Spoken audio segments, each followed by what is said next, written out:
Ang dami na ngang obstruction sa kalsadang ito.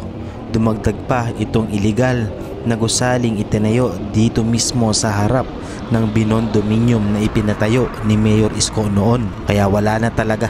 Tuluyan na talaga naglaho yung bangketa rito na sa halip ay madadaanan ng taong bayan. Noong isang araw meron pa tong pangalan Pero bakit kaya biglang nawala, biglang naglaho yung nakapaskil na pangalan dito sa gusaling ito? No? Guilty siguro, no, mga kabatang Maynila. Isang mapagpalang araw po sa ating lahat, mga taga Batang Maynila at mga kababayan ko. So papunta tayo ngayon dito sa kahabaan ng Delpan Street at bibisitahin natin yung nakikita natin ng isang araw na isang gusali or multipurpose building daw ito na itinayo nga dito sa mismong bangketa ulit. By the way, nandito tayo ngayon sa Recto Avenue, no? Napakaganda ng Recto ngayon, no? Napakaaliwalas, no? Yan yung kamandag ni Mayor Isko.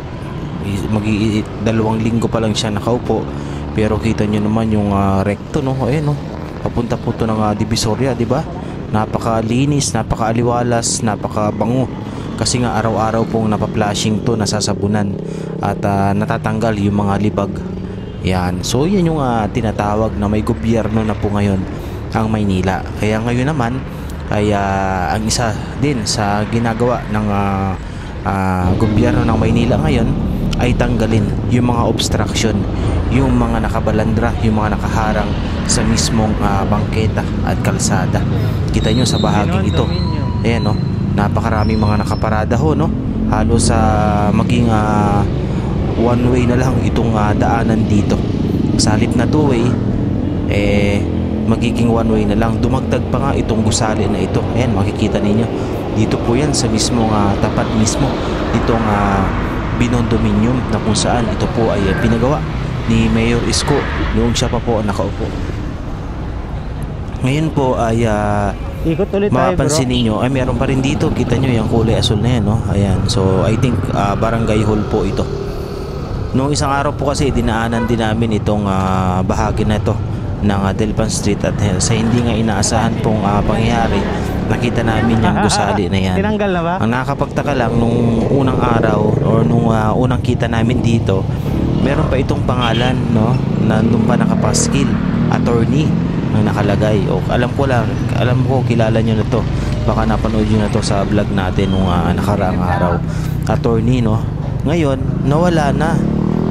Tapos siguro guilty to, mga kabatang Maynila, guilty sa ginawa niyang pagharang sa mismong bangketa.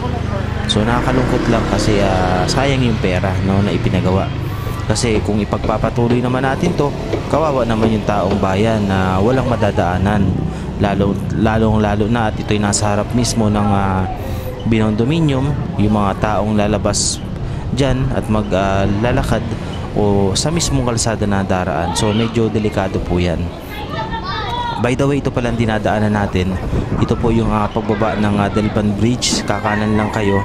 So I don't know the exact location po or address or kung tawag sa komunidad na to, but dito pa rin yan sa parte ng Maynila, bahagi po ng Binondo. So dito po marami tayong makikitang mga bahayan ng ating mga kababayan na dito namumuhay na sa Maynila. Paikot po yan, no? Tsaka meron pa dito sa ilalim ng Delpan Bridge. Siguro by the next vlog i-upload ko yan, ipapakita ko sa inyo.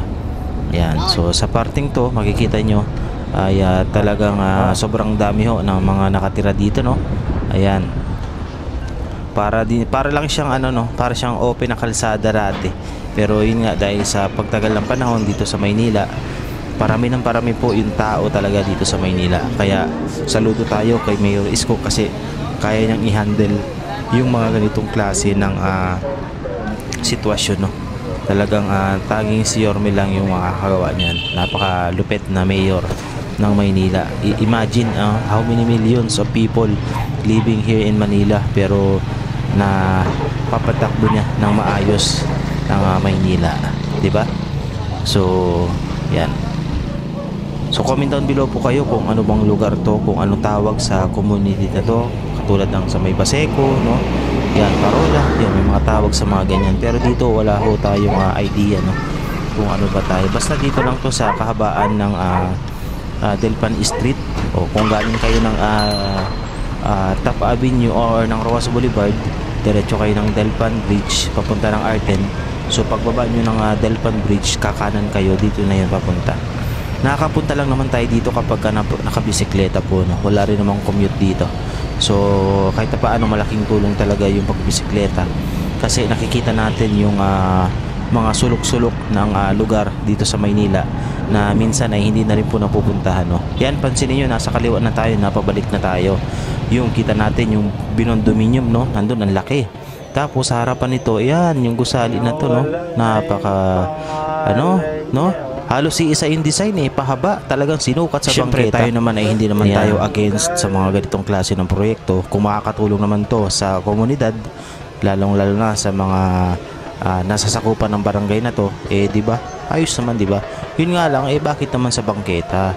Masikip na nga dito sa Maynila, sa bangketa pa magtatayo. Wala nang madadaanan yung tao. Kita nyo dito sa may bandang kanan natin, no? May mga nagsusugal pa dito. Ewan ko kung ano pong meron dito or anong ganap. So paano na lang yung mga, siyempre magkukos din yan ng traffic, magkukos ng aksidente, especially sa mga naglalakad, sa mga bata, sa mga siyempre, ganun na rin sa mga motorista. Kaya hindi naman tutol, no, siyempre si Yorme sa mga ganitong proyekto kung makakatulong naman para sa mga taga Maynila. Pero wag naman sana sa bangketa, 'di ba? Wag naman sana sa bangketa. At ang isa pa doon, nakakapanghinayang yung pera, no, na pinagpatayo rito. Milyon-milyon po ang pinag-uusapan rito. Pera ito ng taong bayan, mga tax na binabayad, kinakaltas sa mga taong sub-sub na sa pagtatrabaho, tapos yung kakaltasan ng pagkalaki-laking tax, tapos dito lang mapupunta at mawawala lang na parang bula dahil nga ito ay illegal at ikakapahamak ng mga tao. So yun lamang po mga kabayan, maraming salamat, mag-ingat po tayong lahat. God bless po sa inyong lahat, and Manila God first po. Thank you, and comment down below kayo kung meron po kayo mga hinaing or suggestions dyan. Thank you po.